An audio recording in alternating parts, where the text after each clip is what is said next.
ئەو کاتتان باش بۆ پێی تا ئێستا هەرێمی کوردستان هەرێمێکی فدراڵە کەواتە لە زۆرێک لە مەسەلە سیاسیەکان لە بڕیارە سیاسیەکان لە تەنانەت بڕیارە ناوخۆیەکانیشدا ئێمە پێویستمان بۆیە بگەڕێنەوە بۆ پەرلەمانی عێراق سنگ و پێکە و قورسایی کورد لە ناو پەرلەمانی عێراقدا زۆر بابەتی استراتیژی و زۆر مەسلەی تەنانەت نەتەوەیی و نیشتیمانیش بۆ کوردستان بۆ هەرێمی کوردستانی عێراق یەکلا دەکەنەوە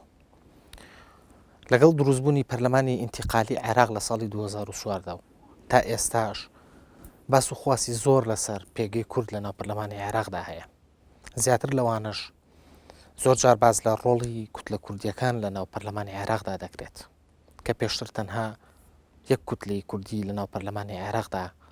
کاری سیاسی خۆی دەکرد کە کوتلی هاوپەیمانی کوردستان بوو بەڵام ئێستا و لە دوای هەڵبژاردنەکانی پەرلەمانی عێراق لە ساڵی 2010دا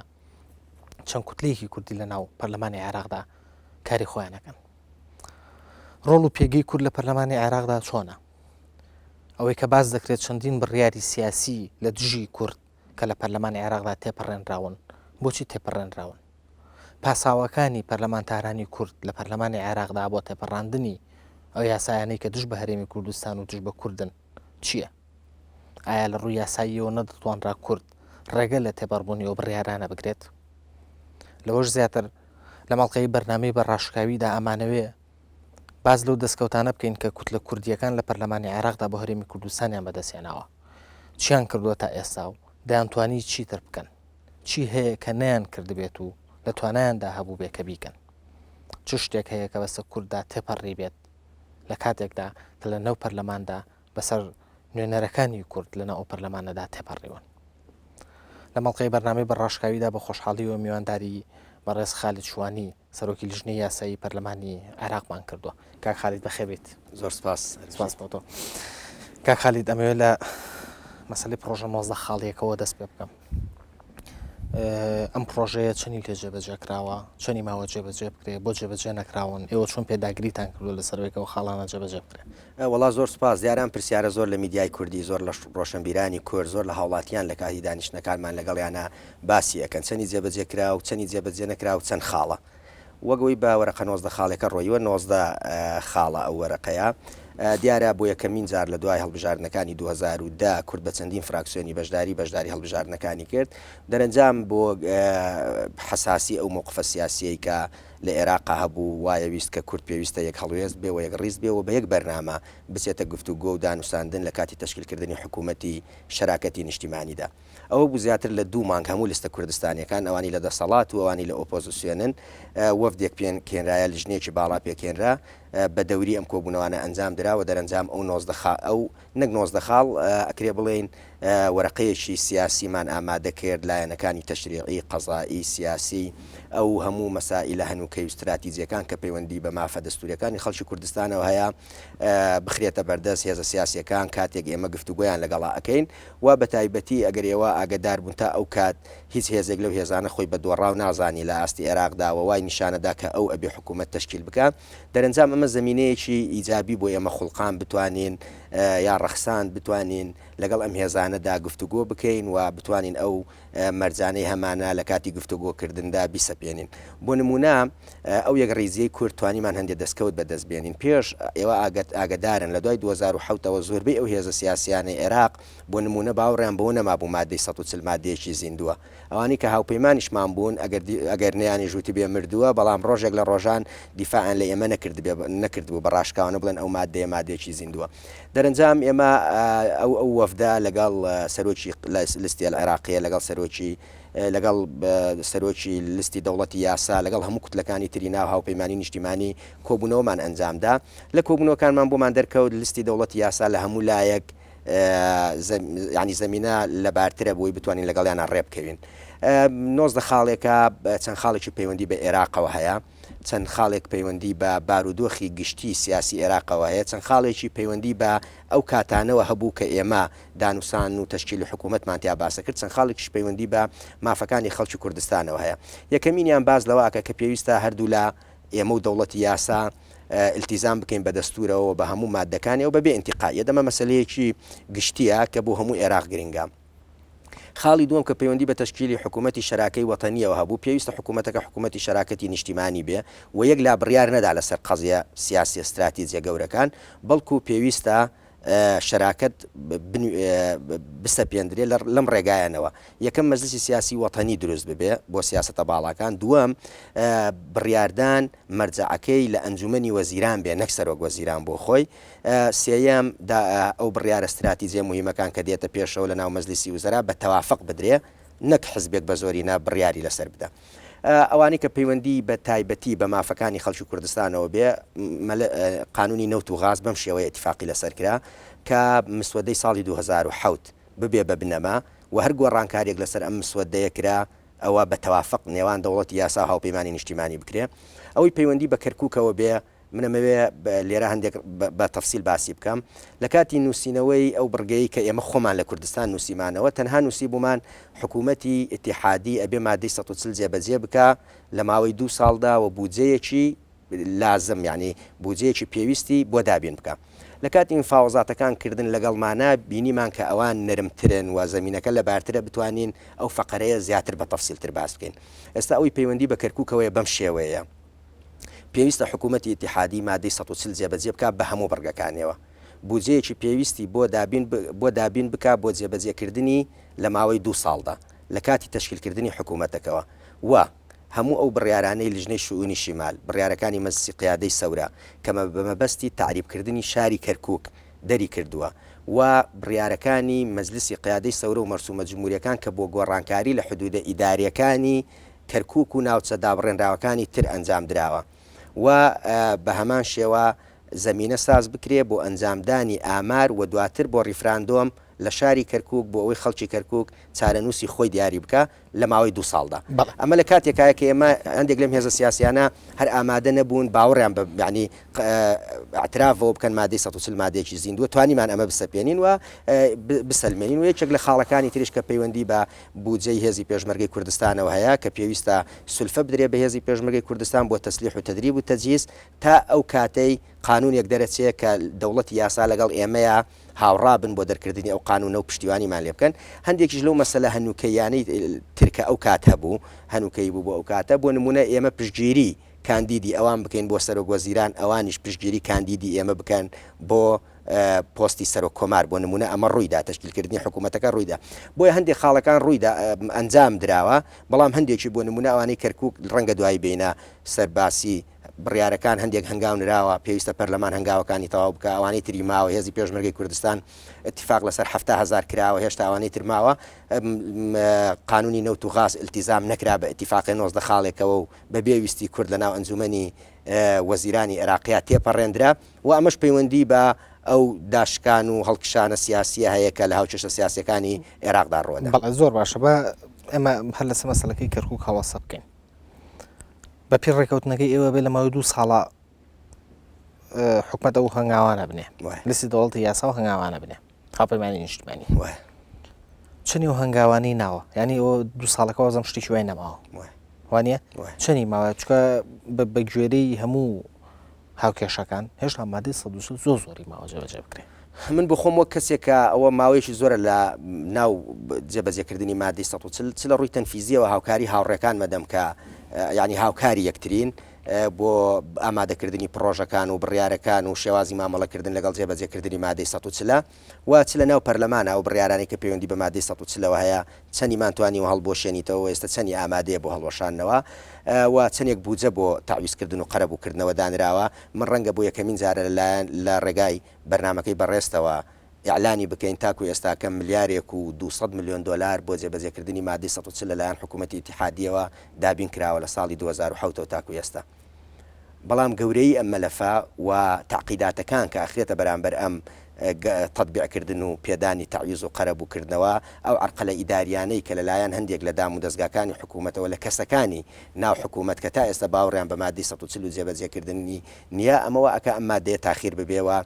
جێبەجێ نەبێ قەرەبووکردنەوەکان بە ئەڕوا من بە بۆچوونی خۆم ئەگەر بێت و پرۆژەی کە لەلایەن سەرۆک و فەخامەتی سەرۆک کۆمارەوە ناردراوە بۆ پەرلەمانەوەی پەیوەندی بە حدودە ئیدارەکانەوە هەیە و ئەوەی هەڵۆشانەوەی بڕیارەکانی لژنەی شؤونی شیمال هەنگاوی گەورە لە مادەی 140 ئابڕێەوە ئەگەر بێت و ئێمە لەو هەنگاوەیە سەرکەوتوو بین بێت و دڵی داوای ئەەکەین بچین بۆ قۆناغی دووەم و ڕەنگە قۆناغی تەطبیع هەر بەردەوام بێ بەڵام یانی قۆناغی تعویزکردنەوە قەرەبووکردنەوە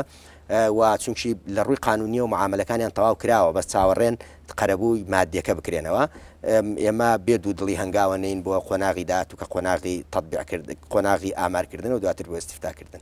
ینگە ئێستا ئێوە ئەتوانن داوای ئەوە بکەن کە بڕۆنە مەرحەلەی دووەمی جەبەجەکردنی ئێمە کاتێک لە خۆمان هەنگاو ئەنین بۆ قۆناغی دووەم کە پێوتری قۆناغی ئامارکردن کە بە دەرەجەیەک ئەو پرۆژەیە کە پەیوەندی بە ئاساییکردنەوەی سنوورە ئیدارەکانی ناوسەدا برێنراوەکانەوەی لە پەرلەمان و ئیقرار بکرێ کە دڵنیا بووین لە زۆرینەی کوردی لەو ناوچانە ئەوجا داوای قۆناغی دووەمەکەین. زۆر باشە. کا خەلی جیاوازی پرۆژن هۆزە خاڵیەکە لەگەڵ ڕێکەوتنی هەولێرا چییە؟ پێ دوانیە ڕێکەوتنی هەولێر بەشێک لە خاڵەکانی و پرۆژەی کوشت؟ نەخێر لەبەرەوەی ئێمە پێویستاوە بزانین دوو ڕێکەوتن هەیە. ڕێکەوتنێک کە لە نێوان ئێتیلافی کوتلە کوردستانیەکان هەیە کە لە سەرەتا هەمومان بەیەکەوە بین دواتر بەداخەوە برادرانی بزوتنەوەی گۆڕان لە ئێتیلافەکە کشانەوە لەگەڵ دەوڵەتی یاسا بەتەنیا ئەنجام دراوە و تا ئێستاکە ئیعلانیش نەکراوە و لە نێوان کاک مەسعود لەگەڵ وەکو سەرۆکی هەرێم و لەگەڵ مالکی وەکو سەرۆک وەزیرانی وەکو ڕئیسی دەوڵەتی یاسا ئیمزاکراوە و بەڵام اتفاقی هەولێر اتفاقیەیەکە لە نێوان ئێتیلافی فراکسیۆنە کوردستانیەکان لەگەڵ هاوپەیمانی نیشتیمانی بەگشتیدا و لەگەڵ قائیمەی عێراقیە بەگشتی و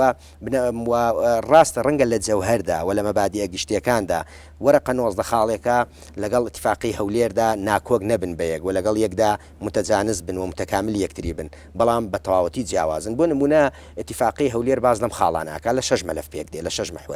محوەری یەکەم باز لە چاکسازی لە دەسەڵاتی دادوەریەکە قانونی محکمەی اتحادی دەربچێ قانونی مەجلیسی قەزای عەلا هەموو ئەو چاکسازیانی کە پێویستە لە دەسەڵاتی دادوەری بکە دەسەڵاتێ بێ مستەقل و ئەوە بێ وەک ئەوە نەبێ ئێستاکە قایمەی عێراقیەت و مەتبارێکن بەوەی موالیە بۆ سەرۆک وەزیران.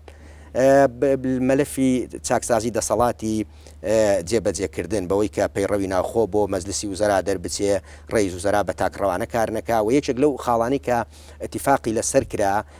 لە شەوی پێش ئەنجامدانی یەکەم کۆبوونەوەی پەرلەمان لە 11 ئەوە بوو کە هەر بڕیارێک پەیوەندی بە قەزیە استراتیجیەکانی عێراقەوە بێ بە 100% دەنگەکان دەنگی لەسەر بدرێ بۆی بچێتە بواری جێبەجێکردنەوە لە مەجلیسی وەتانی سیاساتی عولیاوە و ئەگەر بێت و بە 75% دەنگی لەسەر بدرێ ئەوە بێ لە ڕێگای موسساتە دەستوریەکانی دەوڵەتی عێراقەوە جێبەجێ بکرێ. یەکێک لە خاڵەکانی تر پەیوەندی بە چاکسازی لە دەسەڵاتی تەشریعیا بوو. قانون چۆن دەسەڵاتی تەشریعی و پەرلەمانی عێراق ئاکتیڤ بکرێ قانونی مەجلیسی ئیتیحاد دەربچێ کە بەرژەوەندی هەرێمەکانە پارێزێ ئەو قانونانەی تر کە پەیوەندی بە دروستکردنی موسساتی دیموکراسی هەیە لە عێراقدا ئەمانە ئەم قانونانە دەربچێ و پەلەی لێ بکرێ و لەگەڵ ئەوەشدا مجموعەیە قوانین هەبوو کە ڕێکخەری ژیانی سیاسیە لە عێراقدا و قانونی ئەحزاب و قانونی عەفو العام کە یەکێک بوو لە مەرجەکانی تەیاری سەدری کە ئێستاکە گفتوگۆی لەسەر لە گۆڕەپانی سیاسی و ناو پەرلەمانی عێراقدا ئەمەش یەکێک بوو لە مەلەفەکانی تر. آخر مەلەفی بەناویە آخر محوەر ناوی محوەری چارەسەرکردنی کێشەکانی نێوان حکوومەتی هەرێمی کوردستان و حکوومەتی ئیتیحادی کە تیایدا ئەتیفاقمان کردبوو پێویستە ئەم کێشانە هەمووی لە چوارچێوەی دەستوری عێراقدا چارەسەر بکرێ. ئەمە جیاوازەکانی نێوان اتفاقی هەولێر و نێوان وەرەقە 19 خاڵێکەیە و بە هیچ شێوە دوو اتفاقی جیاوازن کە پەیوەندیان بە یەکەوە ڕەنگە لەگەڵ یەکان متەکامل بن بەڵام تەواو کۆپی یەکترینن. زۆر باشە. کاک خالید باس لە مەسەلەی یاسای نەوت و غاز کرد. یاسای نەوت و غاز بوو بەسە کووردا تێپەڕێنرا بەبێ هیچ ئیتفاقەیەک و بەبێ ئەوەی هیچ شتێکی بۆ هەرێمی کوردستان دەسەبەر کردبێ. دیارە پێشتر لە ساڵی 2007 لە شوباتی 2007 تا قانونێک ئیقرار کراوە لە ئەنجومەنی وەزیراندا ئەم قانونە لە چوارچێوەی دەستوری عێراق نووسراوەتەوە بەڵام کاتێک کە چوو بۆ مەجلیسی شورای دەوڵەت کە پێویستە لە ڕووی سیاغە و لە ڕووی فەنیەوە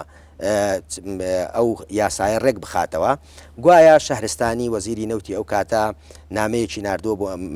ئەنجومەنی شورای دەوڵەت پێیان وتووە کە دەسەڵاتەکانی حکوومەتی هەرێم کەم بکاتەوە وبالفعل کە قانونەکە هات بۆ پەرلەمان بینیمان ئەو هەمان نوسخە نییە کە لە ئەنجومەنی وەزیران دەنگی لەسەر دراوە ئەمە ئەزمێکی سیاسی لێ دروست بۆ دوایەوەی کەوتم وەکو لە 19 خاڵێکە هاتبوو کە پێویستە ئیتیفاق بکەین ئێمە بینیمان کە حکوومەت جددی نییە لە دەرکردنی ئەم یاسایە و لە حکوومەتیشدا بە تایبەتی چەند کەسێک چەند کەسێک لە ناو حکوومەتەکەی مالکیدا و بە تایبەتی ئەو ڕۆتەی کا شارستانی قیادەیەەکە لەگەڵ ئەوەیان نییە ئەو قانونە بەو شێوێ دەرچیوە تا ئێستا باوەڕی وایە مەلەفی نەوت دەبێت مەلەفێکی مرکزی بێ لەلایەن حکوومەتی ناوەندەوە کێشەکەی چارەسەر بکرێەوە ئێمە ڕەنگەیەکە لە هەڵەکان کە تێکەوت بێتین مەسەلە نەوتەکان کراوەتە قەزیەکی محوەری نێوان حکوومەتی هەرێمی کوردستان و حکوومەتی ئیتیحادی و وابزانین بەس ئێمە شەڕ و ناکۆچیمانەیە لەگەڵ حکوومەتی ئیتیحادیدا لەسەر مەلەفی نەوت و غاز میسانیش ئەم مشکلەیە هەیە لەگەڵ وەزارەتی نەوتە بەسراژ ئەم مشکلەیە هەیە لە عیمارە ئەڵێن نایڵین وەزیری نەوت داخلی محافەزەکەمان بێ لەبەر ئەوەی ویستێتی عقد بکا و لە سەر بیرە نەوتەکانی ئەو منتیقەیە بێ ئەوەی پرس بە ئەنجومەنی پارێزگا بکە لەگەڵ کەرکووکە لە سێ چوار ڕۆژی ڕابردوودا ئەم مشکلێ دروست بۆیە پێویستە ئەم قانونە دەربچێ و قەزیەی نەوتی هەرێمی کوردستانیش لە چوارچێەوەی هەموو عێراقا وەک یاسایەک کە یەکێک بێ لە بنەماکانی دەوڵەتی فیدرالی دابشکردنی دەسەڵات و سەروە و پارەیە پێویستە ئەمە ئەهۆ مامەڵی لەگەڵا بکرێەوە کێشەکە لە چوارچێەوەی عێراقدا چارەسەر بکرێەوە کێشەکە تەنها کێشەیەک نییە لە نێوان حکوومەتی ئیتیحادی و حکوومەتی هەرێمی کوردستاندا بەڵام ئەوە یەکێکە لە هۆکارەکان ئەو ئەقلیەتە مرکزیە و ئەم ئەقلیەتەش لە پشتەوە بۆکەنەی هێشتووە تاکو ئێستاکە مەلەفی نەوت لە عێراقدا زۆر بەرەو پێش بڕوا تاکو ئێستاکە لە ئاستی پێویستدانە عێراق عجزی هەیە تا ئێستا ئەو عقودانی کە ئەکرێ هەندێک جار گەندەڵی تایە تیایی نییە ینی مشتومڕ قسەی لەسرە بەڵام ئێمە من بۆ خۆم پێم وایە ئەو قانونە ئەگەر بمانەوێت تێ بپەڕێ لە پەرلەمانی عێراقا پێویستمان بەوەیە ئەتیفاق لەگەڵ هاوپەیمانی نیشتیمانی شیعەیە بکەین و پێم وایە بەبێ ئەوان ئێمە ناتوانین ئەو قانونە تێ بپەڕێنین بۆ نمونە بە هاوپەیمانیکردن لەگەڵ العێراقیەیە بەڵام لە پرۆژە نۆزدە خاڵیەکە ئێوە لەگەڵ هاوپەیمانی نیشتیمانی لەسەر ئەوە ڕێک نەکەوتون کە دەوڵەتی یاسا لەگە دەوڵەتی یاسا کە سەرۆەزیران لەوانە لەسەرەوە ڕێ نەکەوتون کە یاسای نەوت و غاز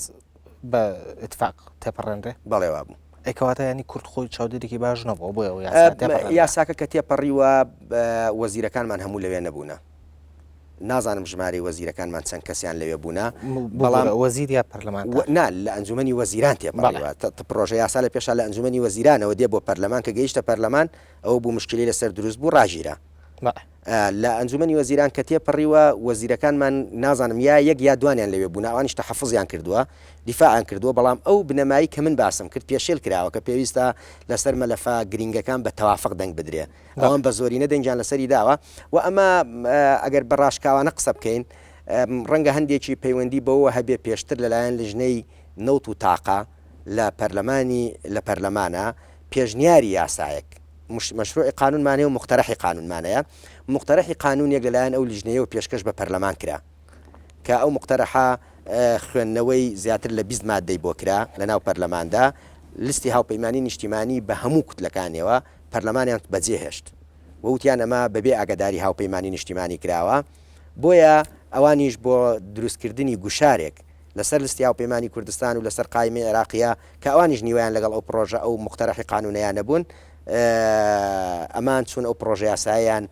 تەقدیم کرد بەڵام دوایەوەی ئۆزمە سیاسی دروست بوو وەفدی سیاسی و وەفدی حکوومەتی هەرێمی کوردستان هاتنە بەغا جارێکی تر و اتفاق کرایەوە کە اعتیماد کرێتە سەر مسودەی ساڵی 2007 و ئێستاکە گفتوگوەکان بەردەوامە لە ناو پەرلەمان بۆی زەمینە سازی بکرێ ئەوەی پرۆژەی ساڵی 2007 جارێکی تر بچێتە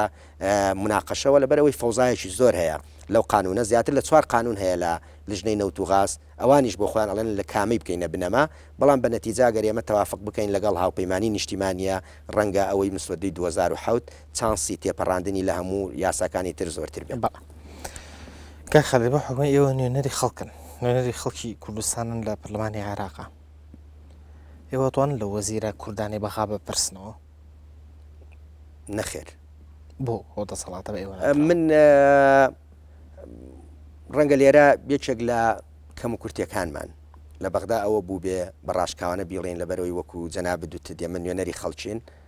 هەماهەنگی و تەنسیق و کۆبوونەوەی ڕسمی ئەگەر نایەمە وەزیرەکانی خۆمان زۆرە بینین و هاوڕێیەکین و دۆستیەکین کۆبوونەوەی ڕسمیمان زۆر کەمە لەکە یعنی ئاگامان هەندێک زار لە بۆ نمونە قانونی نەوت و غاز کە تێپەڕیوە لە ئەنجومەنی وەزیران دواتر کە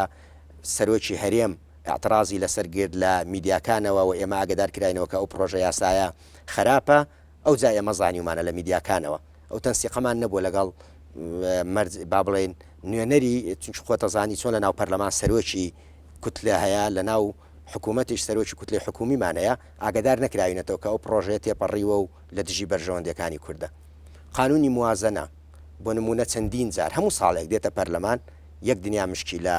بودجەی هەرێمی کوردستان کەم کراوەتەوە، نەفقاتی سیادی زیاد کراوە، نەوت و غاز پرۆژەیەکی تایە مادەیەکی تیاکەن بۆ ئەوەی عقوبەی سیاسی هەرێمی کوردستان بدەن، بودجەی هێزی پێشمەرگی کوردستان بودجەی مادەی 140 بەپێ پێویست نییە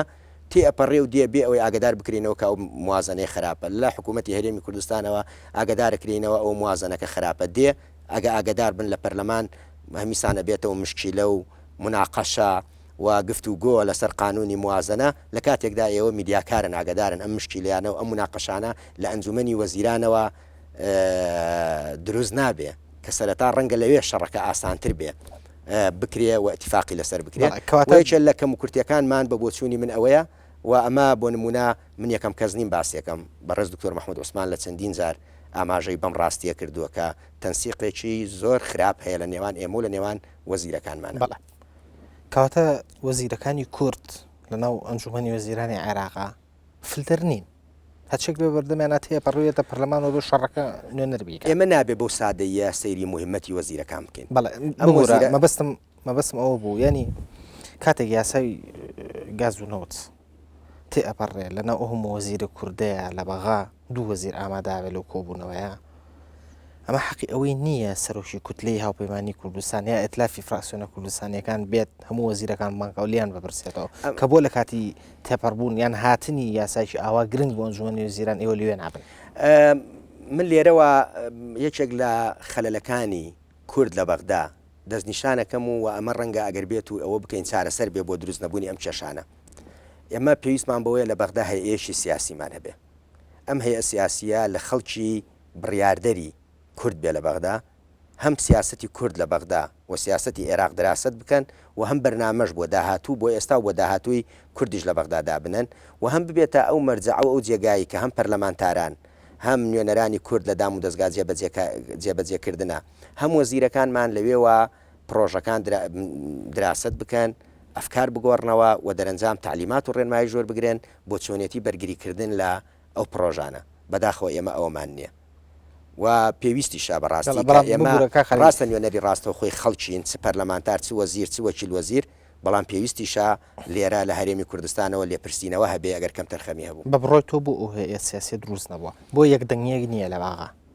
ڕەنگە پەیوەندی بۆ بارودۆخە سیاسی ناوخۆیەی هەرێمی کوردستانەوە هەبێ کە تا ئێستا کە تێڕوانینی جیاواز هەیە لەسەر ڕۆڵی کورد لە بەغدا بەڵام یەکجار کێشە ناوخۆیە سیاسی کوردستانیەکان تەسیری لەسەر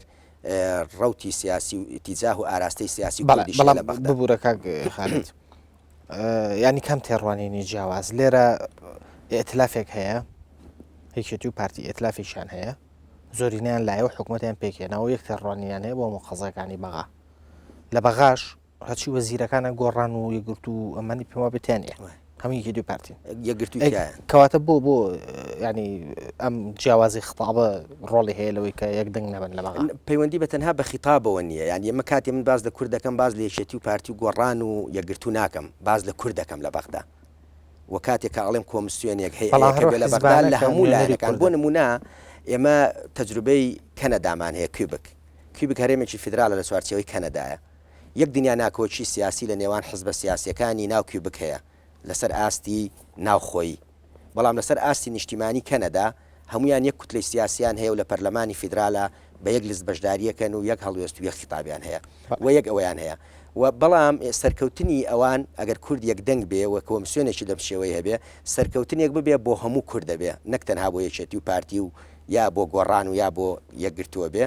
و ئەگەر بێت و شکستش بێنێ هەموو شکستە هێنێ ناتوانن لێرە مزایدەی سیاسی لەسەر شقامی کوردستان بکرێ ڕەنگە ئەم جۆرە ناکۆچە سیاسی کە لێرەدا هەیە هیچێک بێت لە هۆکارەکان ئەم جۆرە کۆمسیۆنە لە بەغدا دروست نەبوو بێ پێم وایە